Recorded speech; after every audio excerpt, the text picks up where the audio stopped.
Ziko gara, Lorezainen grebagaz, eta herrian dagoen egoeraz. 4 hilabete pasatu dira, Lorezainak greba hasi zutenetik. 4 hilabete luze eta begiristako ondorioekin. Herritarrek ezin izan dute gure herriko igerileku, lorategi, parke, kirol instalazio eta gozatu ari zen. Eta egoera gaiztotu egin da. Espaloi, ibilbide, ezarleku, txakurtoki eta beste leku askotan arazoak dauzkagu gaur egun. Bistan dago, eta denon nagoen ere, herriaren egoera tamalgarria. Uztaileko osoko bilkuran, diskurtso luzea egin zendun, eta gero, sare sozialetan eta egunkarietan ikusi zaitugu erantzukizuna beste batzuen gain jartzen. Kontua zurekin ez balitz bezala. Ordua da, egoerari aurre egiteko. Eta herritarrei zerbitzu guzti horiek eskaini ez izana udalaren erantzukizuna dela onartzeko eta pausoak emateko. Udal zerbitzuak dira herritarrei ukatzen zaizkienak. Eta azpikontratatuta dauden arren, egoerari irtenbidea bilatu ez izana, hainbeste denporan alkatearen eta gobernu taldearen gaitasun eza adierazten dute. Hilabete bi pasatu dira azken osoko bilkuratik. Eta egoera ikusita ez zara kapaz izan bitartekaritzako hiruko batzar bat egiteko. Ikusle hutsa izan zara, ez duzu bilerarik egin langileekin. Ez zara kargutu herritarrengan izan duten eta izango duten kostu sozial, herritarrengan izan duen eta izango duen kostu sozial eta ekonomikoaz. Arduragabekeri hutsa gure ustetan, zure aldetik eta gobernu taldearen aldetik. 5. hilabetera goaz, baduzu zeu zer egiteko asmorik. Galdera, 5. hilabetera goaz. Baduzu zeu zer egiteko asmorik. Herritarrak eta langileak irrikitan daude egoera honi buelta eman eta egonkortasunera bueltatzeko. Egizuzu be, orain arte egin ez dozun alegina, Zamudio Estarron onurako da eta.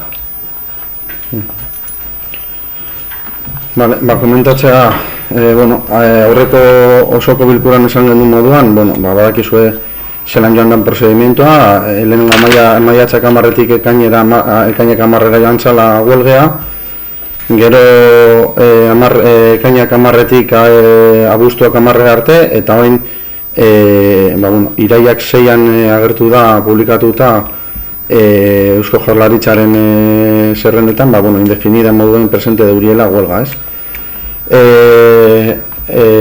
Guk zentzu horretan badakizue empleo, trabajo eta lana eta Eusko Jaurlaritzako departamentura agindu genduela kasu hau, hainbat proposamenez, eta erantzuna jaso genuen eta martxan jarri ginen. Beti ere udalaren lehenengo hilabetetan, udalaren egoera ikusita eta Zamudioren egoera ikusita, euren arteko proposamenak egon diren heinean gu ez gara sartu, ikusten dugu egoera hau estankatu dala eta hori herriaren kaltearako dala. Eta naiz eta zuk esandako guztia jakin deizuen oindala azte bi txarto espan hau gehitu dotaz eta oraindik nago itxaroten itxordu bat ematea. Telefonoz deitu dutxiet, ez toztieko duten telefonoa, e-mail bat agindu dutxiet, eta erantzun eman doztie, ostaber erantzun dut nik ordutegia jartzen, eta ez tozt erantzunik jaso.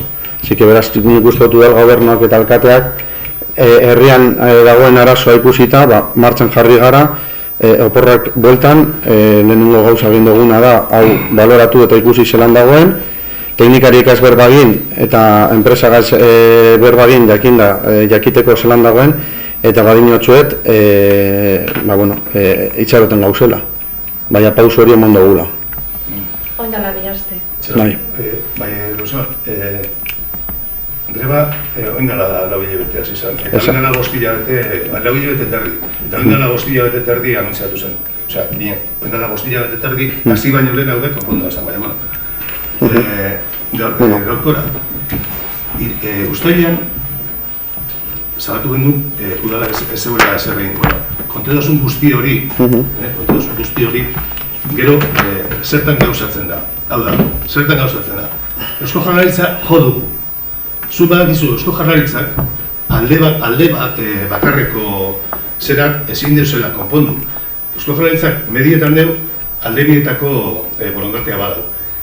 Enpresak ez dugu izango borondaterik. Ez da egie ez dakitzemet, zuk esan duzun hori, ez dakitzemet proposamen egin direla. Ez da egie. Ez da egie. Zuk ez duzu berbarikin langileekaz, badakit ez duzu berbarikin.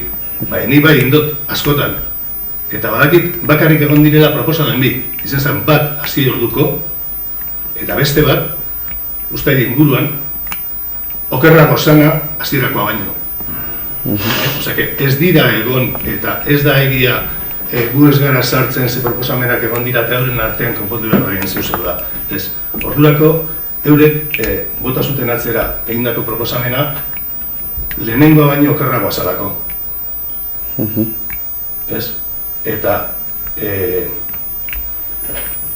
Eta esan dozu, gehitu dozule, emailak gehitu dozuzela eta ez dotzuela erantzun.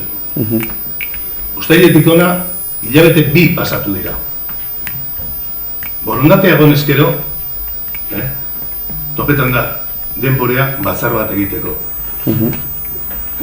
Eta ez da bat be egin. Hau da, honek esan gure dut, ez dala ezer egin hilebi honetan. Eta beste guzu bat zangotzut. Ia egunero konzentratzen dira hemen plazan. Langileak. Eta errez daukazu. Estilara jetxi, joan baten gara, eta esan, zu, noz bat egitiki. Horretarako borondatea behar da. Eta ez baloiak kanpora bota. Hemen baloiak kanpora bota baino ez da egiten. Esaten dozuenean, ez dala udal zerbitzu bat. Udal zerbitzu bat ez, udal langileak ez direla. Ez dira udal langileak, ez dira ez. Badira langile surrogableak. Udal zerbitzu baten langile surrogableak. Eta horrek zerbitzu guztiak udal zerbitzuak dira. Eta erantzukizuna udalarena da. Eta pliegoak ataratzen dituena udala da. Eta ordaintzen duena udala da. Eta orduen, ikusite ze eragin dekonon herrien, udala da erantzulea zerbitzu hori ez eskaintzearena. Eta orduen, bere aldetik dagoen guztie ipini behar dugu, eta dagoen guztie asko izelei edo ezebez. Eta kasu honetan izen da ezebez. Ze 5 hilabetetan ez batzartzea. Langileen ordezkariekaz hori da utzikeria.